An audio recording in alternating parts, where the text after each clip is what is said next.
Assalamualaikum warahmatullahi wabarakatuh. Apa kabar semuanya guys? Ketemu lagi di Ensiklopedia Budaya. Jangan lupa untuk like, subscribe, komen, dan share untuk mendukung channel ini.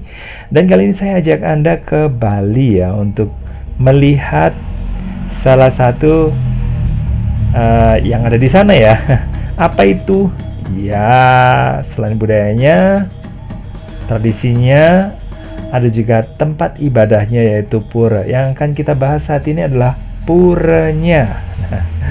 Oke guys, selain Pulau Dewata, Bali juga dikenal sebagai Pulau Seribu Pura.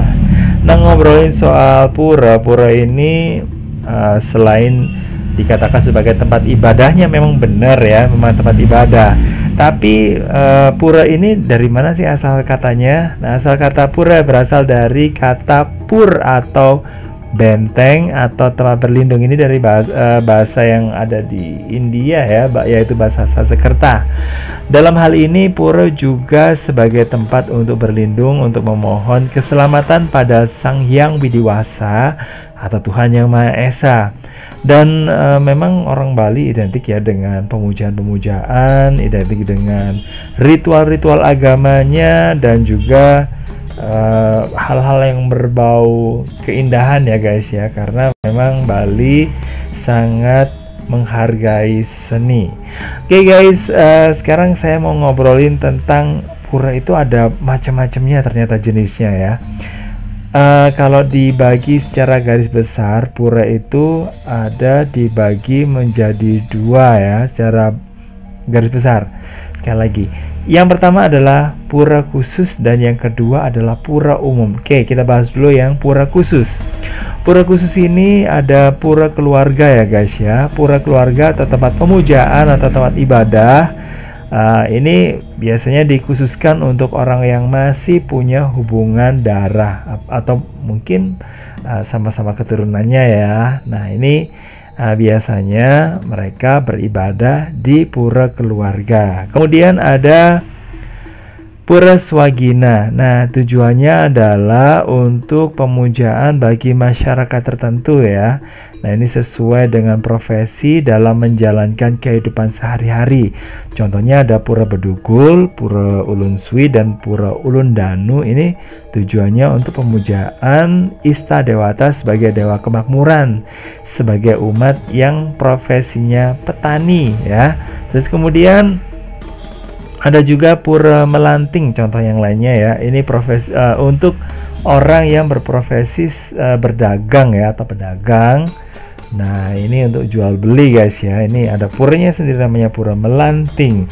Kemudian ada pura segara. Nah, pura segara ini dari kata segara. Segara itu artinya laut ya. Nah, ini makanya dikhususkan untuk orang-orang yang profesinya itu sebagai nelayan, jadi dikhususkan ke sana ya.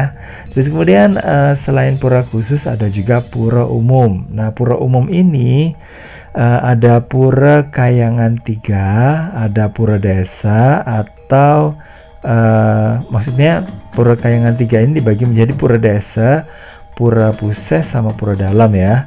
Nah, ada 3 ya pura desa. Jadi satu desa itu, atau satu desa adat maksudnya, ini punya 3 pura ya, minimal kayak gitu. Tapi ada juga yang hanya punya 2 macam saja ya. Pura desa sama pusesnya itu digabung jadi satu menjadi pura Puse Desa Balai Agung ya, sebagai gantinya. Nah, kalau yang lengkap ini biasanya ada pura desa. Pura desa ini atau pura desa orang Bali bilang ya, atau desa, ini sebagai tempat pemujaan manifestasi Tuhan sebagai Dewa Brahma, dan juga untuk pemujaan Sakti itu istrinya guys ya, Dewi Saraswati. Nah, ini untuk pura desa. Kemudian ada pura Puseh. Pura Puseh ini ya seperti inilah, pemujaan juga, tapi ditujukan untuk Dewa Wisnu ya, memuja Dewa Wisnu sebagai pelindung, kalau Dewa Brahma sebagai dewa pencipta ya. Terus kemudian ada juga Dewi Sri sebagai Dewi kemakmuran ya, atau kesuburan. Nah, ini dipuja di Pura Puseh. Kemudian ada lagi pura dalam ya. Pura dalam ini fungsinya digunakan untuk memuja Dewa Siwa dan istrinya atau saktinya Dewi Durga.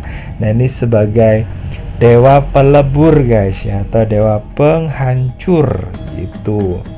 Oke, itu merupakan pura Kahyangan 3 ya.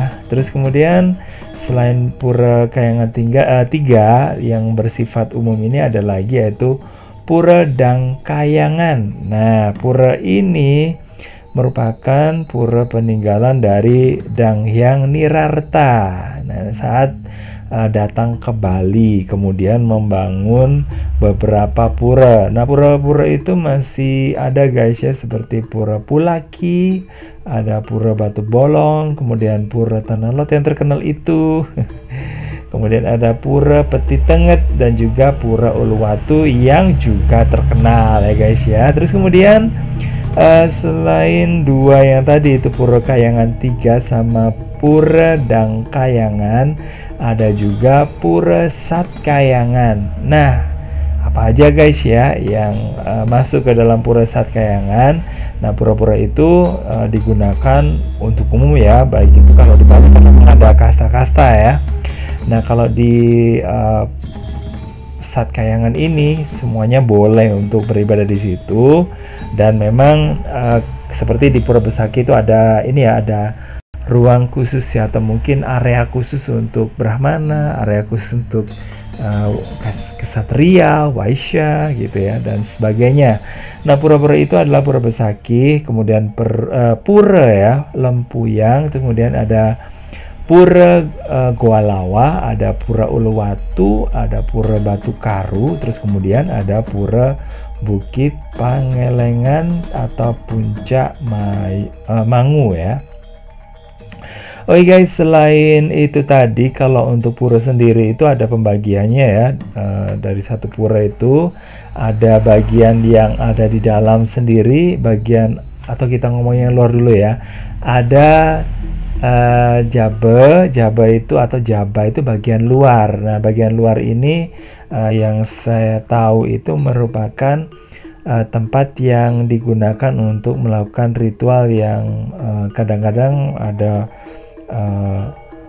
kayak semacam ini ya, kayak taburah atau untuk menyambung ayam ada di situ. Makanya diletakkan di bagian luar dari halaman. Jadi halaman seperti candi ya kalau di Jawa, tapi di Bali itu pura.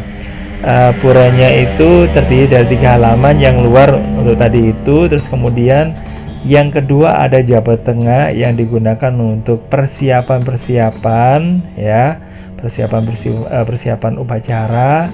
Terus kemudian di bagian tengah, bagian dalam maksudnya ya, bagian dalam itu adalah jeruan. Jeruan itu digunakan, ada pelinggi-pelinggi yang digunakan untuk tempat meletakkan benda-benda atau barang-barang yang dianggap suci atau dikeramatkan oleh penduduk setempat gitu guys ya. Terus kemudian untuk pembedanya kadang-kadang ada ya gapuranya, gapura pentar atau yang gapura yang terpisah, itu untuk menghubungkan antara bagian luar ini ya. Terus kemudian antara Jaba sama Jaba Tengah. Kemudian kalau Jaba Tengah sama jeruan itu ada pintu gerbang yang menyatu bagian atapnya atau padu raksa. Oke guys, makasih banget udah gabungan ya. Jangan lupa untuk like, subscribe, komen, dan juga share untuk mendukung channel ini. Saya akhiri. Wassalamualaikum warahmatullahi wabarakatuh. Bye bye.